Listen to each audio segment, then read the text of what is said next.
Hello, Standard 1 Walcott, Standard 1 Joseph, the two best classes in Arima Boys RC.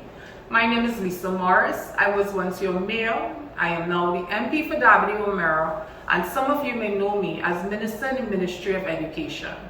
A special hello to every one of you that live in Malabar. So, I love to read, and because I love to read, I know how very important it is to share my love of reading with you all. And I thank the principal and the staff of Arima Boys RC for giving me this opportunity to read one of my favorite stories, The Fish and the Hare.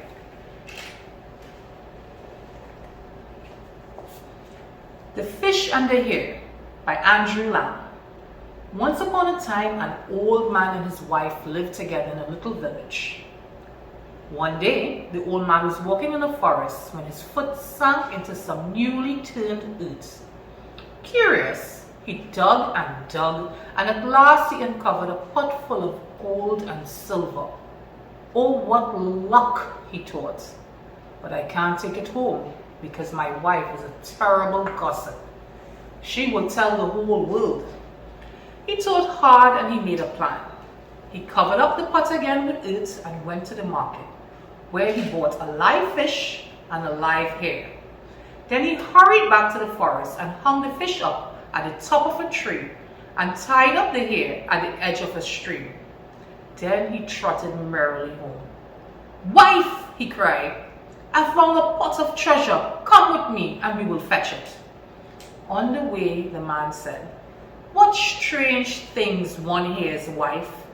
I was told only the other day that fish now live in treetops and some wild animals spend their time in the water. Times are changed." "What nonsense people talk," replied she. Of course, it wasn't long before the man and his wife came across the fish flapping at the top of the tree and the hare wiggling in the water. And the wife was shocked. Lost for words, the man drove his wife to where the treasure was buried. And they dug up the pot and drove home again. So now the old couple had plenty of money.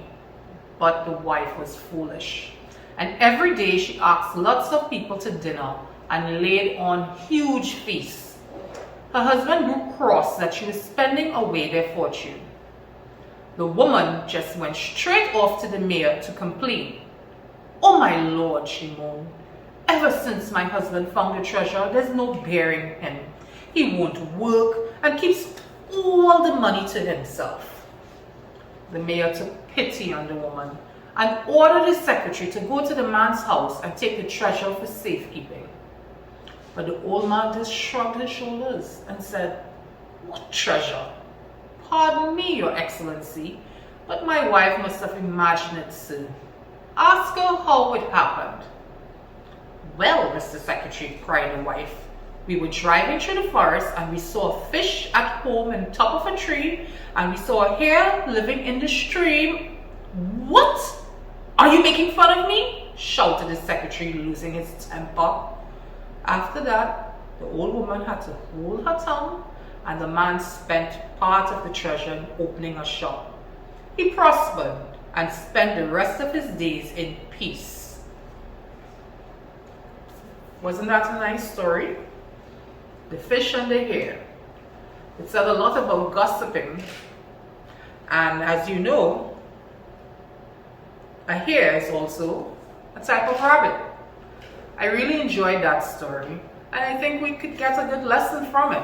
So thank you, Arima Boys RC, and I urge you, read, read, read. It is your key to a better, brighter future. Thank you.